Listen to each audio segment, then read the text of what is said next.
ആകാശവാണി. നമസ്കാരം.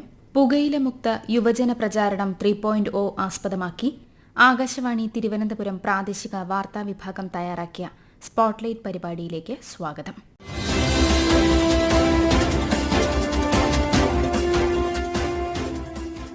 രാജ്യത്തുടനീളമുള്ള യുവാക്കളുടെ ആരോഗ്യം സംരക്ഷിക്കുന്നതിനും പുകയില മുക്ത പഠനാന്തരീക്ഷം സൃഷ്ടിക്കുന്നതിനും കേന്ദ്ര സർക്കാർ നിരവധി പദ്ധതികളും പ്രചാരണ പരിപാടികളുമാണ് നടപ്പാക്കി വരുന്നത്.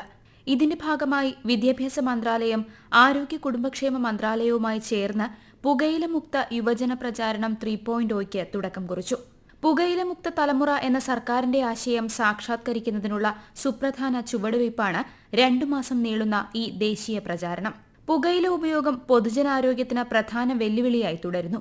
ഇന്ത്യയിൽ പ്രതിവർഷം 13 ലക്ഷത്തിലധികം പേരുടെ മരണത്തിന് ഇത് കാരണമാകുന്നു എന്നാണ് വിലയിരുത്തൽ. 13നും 15നും ഇടയിൽ പ്രായമുള്ള വിദ്യാർത്ഥികളിൽ 8.4% പേർ നിലവിൽ പുകയില ഉൽപ്പന്നങ്ങൾ ഉപയോഗിക്കുന്നുണ്ട് എന്നാണ് ഗ്ലോബൽ യൂത്ത് ടുബാക്കോ സർവേ റിപ്പോർട്ടിൽ പറയുന്നത്. ഇത് ആരംഭിക്കുന്നതിന്റെ ശരാശരി പ്രായം 10 വയസ്സ് മാത്രമാണെന്നും റിപ്പോർട്ടിൽ പരാമർശമുണ്ട്. യുവാക്കൾ പുകയില ഉപയോഗത്തിൽ പെട്ടുപോകാനുള്ള സാധ്യത തിരിച്ചറിഞ്ഞുകൊണ്ട് സുസ്ഥിരമായ അവബോധം, പ്രതിരോധം, നിർവഹണ നടപടികൾ എന്നിവയിലൂടെ ഈ പ്രശ്നം പരിഹരിക്കുന്നതിന് സമഗ്ര സമീപനമാണ് കേന്ദ്ര സർക്കാർ സ്വീകരിച്ചിട്ടുള്ളത്. രാജ്യത്തെ വലിയ ഒരു വിഭാഗം യുവജനത പുകയില ഉപയോഗത്തിൽ അടിമപ്പെട്ടു പോയതായും ഇതിൽ നിന്നും മുക്തമാക്കാൻ സർക്കാർ പ്രതിജ്ഞാബദ്ധമാണെന്നും കേന്ദ്ര ആരോഗ്യ സഹമന്ത്രി അനുപ്രിയ പട്ടേൽ പറഞ്ഞു. പുകയില രഹിത യുവജന ക്യാമ്പയിൻ 3.0യ്ക്ക് ന്യൂഡൽഹിയിൽ തുടക്കം കുറിക്കുകയായിരുന്നു മന്ത്രി. हमें लगता है कि हमारे देश के युवाओं के अंदर जो प्रतिभा है, जो क्षमता है, जो सामर्थ्य है, उसके आधार पे हम निश्चित रूप से 2047 में विकसित भारत बनाने में कामयाब होंगे. लेकिन आज उन युवाओं के सामर्थ्य का पूरी तरीके से राष्ट्र निर्माण में दोहन हो सके, इसके बीच में एक बहुत बड़ी चुनौती खड़ी हुई है और वो चुनौती है तंबाकू सेवन की. और लोगों को इसके दुष्प्रभाव के बारे में पता नहीं होता है, उनके स्वास्थ्य के लिए कितना हानिकारक है ये ज्ञान भी नहीं होता है. बस अपने दैनिक जीवन में उन्हें ये सब आदतें लग जाती हैं और इसलिए हमने ये संकल्प लिया है कि हमें अपने देश से तंबाकू सेवन की ये जो लत है इसको पूरी तरीके से जड़ से उखाड़ना है और विशेष तौर से जो हमारी युवा पीढ़ी है उसे बचाना है. പുകയില ഉപയോഗം തടയുന്നതിന് കുട്ടികളെയും യുവാക്കളെയും ബോധവൽക്കരിക്കാനും ശാക്തീകരിക്കാനും പുകയില ഉപേക്ഷിക്കാൻ ആഗ്രഹിക്കുന്നവരെ പിന്തുണയ്ക്കാനും സ്കൂളുകളിലും ഉന്നത വിദ്യാഭ്യാസ സ്ഥാപനങ്ങളിലും ആരോഗ്യത്തിന്റെയും ക്ഷേമത്തിന്റെയും ശക്തമായ സംസ്കാരം പ്രോത്സാഹിപ്പിക്കാനുമാണ് ഈ ദേശീയ ക്യാമ്പയിൻ ലക്ഷ്യമിടുന്നത്. പുകയില ഉൽപ്പന്നങ്ങൾ പലപ്പോഴും മയക്കുമരുന്ന് ഉപയോഗത്തിലേക്ക് നയിക്കുന്നതായി കേന്ദ്ര സാമൂഹിക നീതി ശാക്തീകരണ വകുപ്പ് സെക്രട്ടറി അമിത് യാദവ് പറഞ്ഞു. Tobacco-free youth campaign 3.0, which started 2 years back, is the building block for the other substance abuse which happens over the period of time. We have seen that there are a lot of work to be done on this, whether it's in the school, colleges. Various surveys very clearly point out that the cigarette smoking starts quite at an early age, and let's start where it begins, because the earlier next steps moving to various kind of substance abuse, the alcohol and the drug then happens. And we know that drug is one of the silent weapon to kill a nation. Tobacco-free youth campaign 3.0, I think so, is a pivotal towards country development, and it's a collective resolve of all of us to protect our youths for the first step into dependency on various substance abuse. പുകയില ഉപയോഗം ഹൃദ്രോഗം, ശ്വാസകോശ രോഗങ്ങൾ, 20ലധികം തരം ക്യാൻസറുകൾ എന്നിവയുൾപ്പെടെ നിരവധി ഗുരുതരമായ രോഗങ്ങൾക്ക് കാരണമാകുന്ന പ്രധാന ആരോഗ്യ പ്രശ്നമാണ്. പുകയില ഉപയോഗം നിർത്താൻ സഹായിക്കുന്ന കൌൺസിലിംഗ്, നിക്കോട്ടിൻ റീപ്ലേസ്മെന്റ് തെറാപ്പി, മരുന്നുകൾ തുടങ്ങിയ നിരവധി മാർഗങ്ങളുണ്ട്.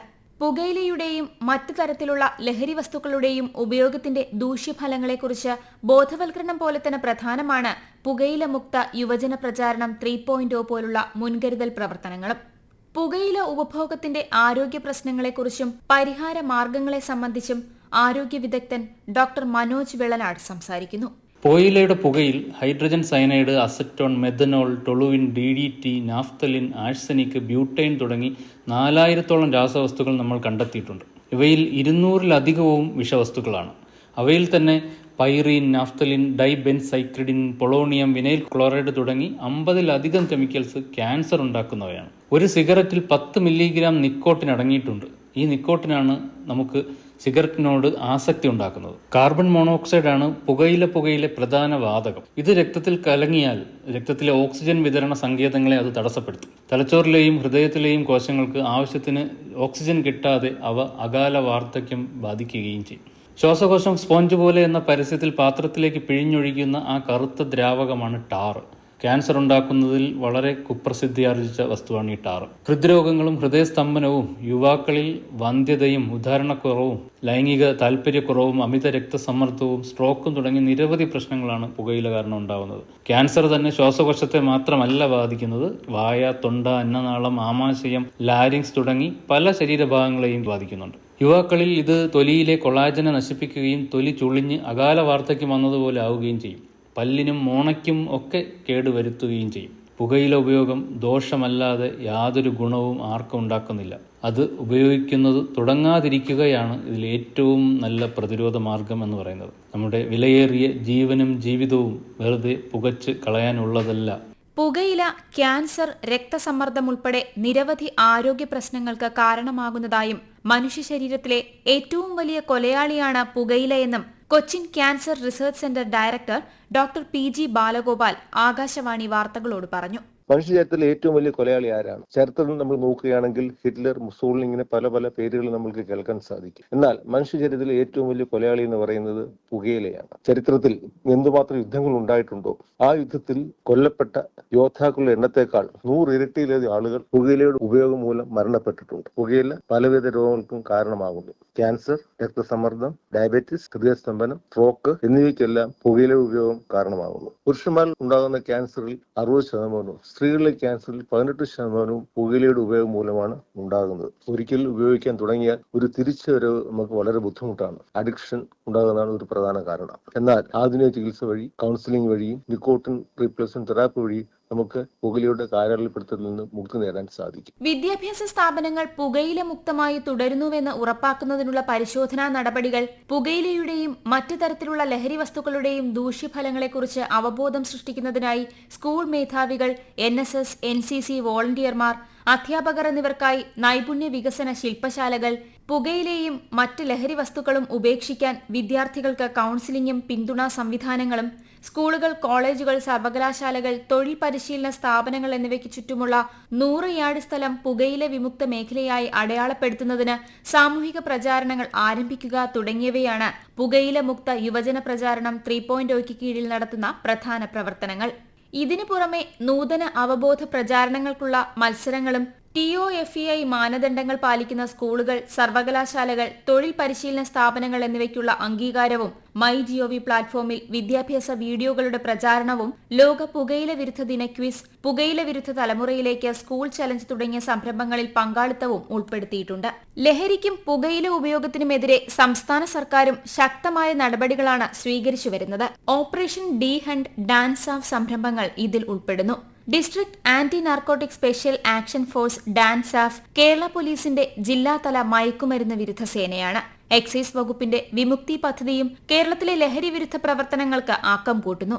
വകുപ്പിന്റെ പ്രവർത്തനങ്ങളെക്കുറിച്ച് excise deputy commissioner PL Shibu.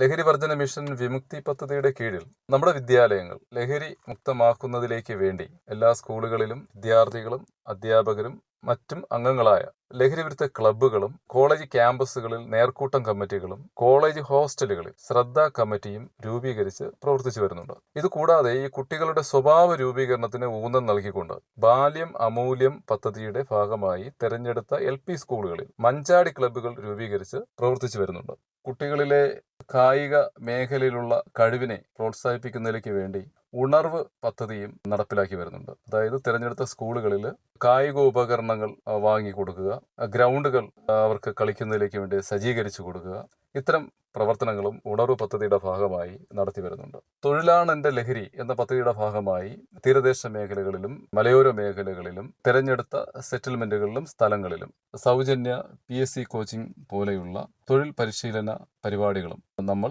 നടത്തി വരുന്നുണ്ട്. അതുപോലെ തന്നെ ലഹരി വസ്തുവിന് അടിമയായ ഒരാൾ സമൂഹത്തിൽ നിന്ന് മാറ്റി നിർത്തപ്പെടേണ്ട വ്യക്തിയെ അല്ല, അയാളെ ചികിത്സിക്കണം. കേരളത്തിലെ 14 ജില്ലകളിലും ആരോഗ്യവകുപ്പിന്റെ സഹായത്തോടു കൂടി ഡി അഡിക്ഷൻ സെന്ററുകൾ പ്രവർത്തിച്ചു വരുന്നുണ്ട്. അവിടുത്തെ ചികിത്സ തികച്ചും സൗജന്യമാണ്. ഇത് കൂടാതെ കൗൺസിലിംഗ് ആവശ്യമുള്ളവർക്ക് നൽകി വരുന്നുണ്ട്. ഓൺലൈൻ കൗൺസിലിംഗ് നൽകി വരുന്നുണ്ട്. ഏതെങ്കിലും വീടുകളിലോ അല്ലെങ്കിൽ ഏതെങ്കിലും പ്രദേശത്തോ ലഹരി ഉപയോഗിക്കുന്ന കുട്ടികളെ ശ്രദ്ധയിൽപ്പെട്ടാൽ അവരുടെ വീടുകളിലെത്തി കൗൺസിലിംഗ് നൽകുന്ന സംവിധാനവും എക്സൈസ് വകുപ്പ് ഒരുക്കിയിട്ടുണ്ട്. നേരിട്ടുള്ള പുകയില ഉപയോഗം പോലെ തന്നെ അപകടകരമാണ് പരോക്ഷമായി പുകയിലയുടെ അംശം ഉള്ളിലെത്തുക എന്നത്. ഇതിനുദാഹരണമാണ് പാസീവ് സ്മോക്കിംഗ്. പലപ്പോഴും ഇതിന് ഇരകളാകുന്നത് കുട്ടികളാണ്. പുകയില ഒരു വ്യക്തിയുടെ ആരോഗ്യത്തിന് മാത്രമല്ല ഹാനികരം, അത് ആ വ്യക്തിയെയും കുടുംബത്തെയും മുഴുവൻ സമൂഹത്തെയും ബാധിക്കുന്ന വലിയ വെല്ലുവിളിയാണ്. അതിനെ ചെറുക്കുക എന്നത് നാം ഓരോരുത്തരുടെയും കടമയാണ്. പുകയില വിരുദ്ധ സമൂഹം എന്നത് സാധ്യമായ ലക്ഷ്യമാണ്. എന്നാൽ അതിനായി നാം ഒന്നിച്ച് പ്രവർത്തിക്കണം. ഇതേക്കുറിച്ച് ഉപഭോക്തൃ തർക്ക പരിഹാര കമ്മീഷൻ എറണാകുളം ജില്ലാ പ്രസിഡന്റ് അഡ്വക്കേറ്റ് DB ബിനുവിന്റെ വാക്കുകളിലേക്ക്. പുകയില വിമുക്തമായ ഒരു യുവ സമൂഹത്തെ വാർത്തെടുക്കുക എന്ന ലക്ഷ്യത്തോടെയാണ് ഈ കർമ്മ പദ്ധതി ഗവൺമെന്റ് ആവിഷ്കരിച്ചിട്ടുള്ളത്. നിരവധി ആരോഗ്യ പ്രശ്നങ്ങൾ പുകവലി മൂലം, പുകയില ഉൽപാദനം മൂലം ഉണ്ടാകുന്നു എന്നതിനെ സംബന്ധിച്ച് ആർക്കും സംശയമുള്ള കാര്യമല്ല. അത് ശാരീരികമായ ആരോഗ്യത്തെ മാത്രമല്ല, ആരോഗ്യകരമായ ജീവിതത്തെയും മാനസികാരോഗ്യത്തെയും വലിയ ഭീഷണിയായി നമ്മുടെ സമൂഹത്തിൽ മാറിയിരിക്കുന്നു. 25 വർഷങ്ങൾക്ക് മുൻപ് 1999 പൊതുസ്ഥലങ്ങളിൽ പുകവലിക്കുന്നത് നിരോധിച്ചുകൊണ്ട് കേരള ഹൈക്കോടതി ഡിവിഷൻ ബെഞ്ച് ഒരു പ്രഖ്യാപനം നടത്തിയത്. ഭരണഘടനയുടെ 21ാം അനുച്ഛേദ പ്രകാരം ജീവിക്കാനുള്ള അവകാശം മൗലികാവകാശമാണ്. അത് വെറുതെ ജീവിക്കാനുള്ളതല്ല, ഏറ്റവും അന്തസ്സോടെയും ആഭിജാത്യത്തോടെയും ജീവിക്കാനുള്ള അവകാശമാണെന്ന സുപ്രീം കോടതിയുടെ വിധിന്യായത്തിന്റെ ചുവട് പിടിച്ചുകൊണ്ടാണ് കേരള ഹൈക്കോടതി ഡിവിഷൻ ബെഞ്ച് ചരിത്ര പ്രാധാന്യമുള്ള ആ വിധി പുറപ്പെടുവിച്ചത്. 1999 പുറപ്പെടുവിച്ച ആ വിധി അതേ വർഷം തന്നെ സുപ്രീം കോടതി മറ്റൊരു വിധിയിലൂടെ അത് രാജ്യത്താകമാനം നടപ്പിലാക്കുകയും ചെയ്തു. അതിനുശേഷം 2004 ഇന്ത്യയിൽ നടപ്പാക്കിയ പുകവലി വിരുദ്ധ നിയമം അനുസരിച്ച് പൊതുസ്ഥലങ്ങളിലെ പുകവലി നിരോധിക്കുകയും വിദ്യാഭ്യാസ സ്ഥാപനങ്ങൾക്ക് സമീപം പുകയില ഉൽപ്പന്നങ്ങളുടെ വിൽപ്പന നിയന്ത്രിക്കുകയും ചെയ്തു. 18 വയസ്സിൽ താഴെയുള്ള കുട്ടികൾക്ക് പുകയില ഉൽപ്പന്നങ്ങൾ വിൽക്കുന്നത് പാടില്ല എന്ന നിരോധനവും നിലവിൽ വന്നു. 100 യാർഡ് ചുറ്റളവിൽ വിദ്യാഭ്യാസ സ്ഥാപനങ്ങളിൽ ഇത്തരത്തിലുള്ള കാര്യങ്ങൾ വിൽക്കാൻ പാടില്ല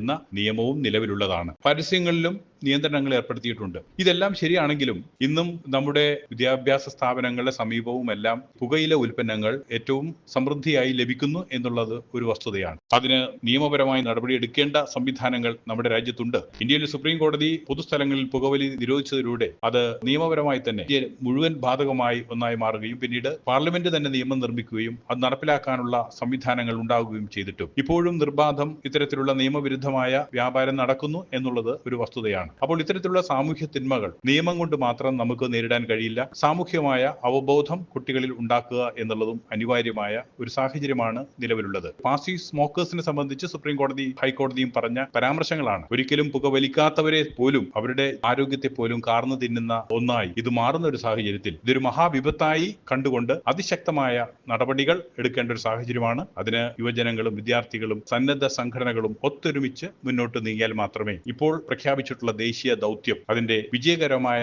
പരിസമാപ്തിയിലെത്തിക്കാൻ കഴിയൂ എന്നതാണ് നമുക്ക് ബോധ്യമാകുന്നത്. അങ്ങനെ കഴിയട്ടെ എന്ന് ആശംസിക്കുന്നു. യുവാക്കൾക്കിടയിൽ പുകയിലരഹിത ജീവിതശൈലി പ്രോത്സാഹിപ്പിക്കുന്നത് കേന്ദ്ര സർക്കാരിന്റെ വികസിത ഭാരത് അറ്റ് 2047 എന്ന ആശയവുമായി ചേർന്നു പോകുന്നതാണ്. 2047ഓടെ ഇന്ത്യയെ ഒരു വികസിത രാഷ്ട്രമാക്കുക എന്ന ലക്ഷ്യം സാക്ഷാത്കരിക്കുന്നതിന് ആരോഗ്യമുള്ളതും അറിവുള്ളതും ശാക്തീകരിക്കപ്പെട്ടതുമായ യുവജനത ആവശ്യമാണ്. ഇന്ത്യയുടെ കൂട്ടായ അഭിവൃദ്ധിയിലേക്കും പുരോഗതിയിലേക്കുമുള്ള യാത്രയെ നയിക്കാൻ ശേഷിയുള്ള അക്കാദമിക കഴിവുകൾക്ക് പുറമെ മാനസികമായും ശാരീരികമായും ശക്തരായ യുവാക്കളെ വളർത്തിയെടുക്കാനും ഈ പ്രചാരണം മുതൽക്കൂട്ടാകും. നിങ്ങൾ കേട്ടത് പുകയില മുക്ത യുവജന പ്രചാരണം 3.0 ആസ്പദമാക്കി ആകാശവാണി തിരുവനന്തപുരം പ്രാദേശിക വാർത്താ വിഭാഗം തയ്യാറാക്കിയ സ്പോട്ട്ലൈറ്റ് പരിപാടി.